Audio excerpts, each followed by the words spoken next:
بسم اللہ الرحمن الرحیم۔ شروع اللہ کے نام سے جو بڑا مہربان اور نہایت رحم کرنے والا ہے۔ السلام علیکم ورحمۃ اللہ وبرکاتہ۔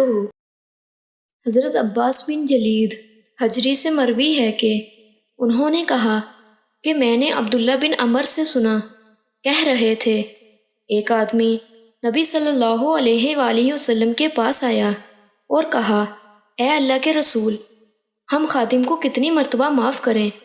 آپ صلی اللہ علیہ وآلہ وسلم خاموش رہے۔ اس نے پھر وہی بات دہرائی۔ آپ صلی اللہ علیہ وآلہ وسلم خاموش رہے۔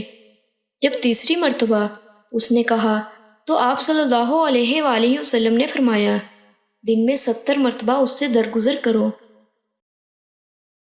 اللہ تعالیٰ سے دعا ہے کہ اللہ تعالیٰ ہمیں نبی صلی اللہ علیہ وآلہ وسلم کی تمام تعلیمات پر عمل پیرا ہونے کی توفیق عطا فرمائے۔ آمین ثم آمین۔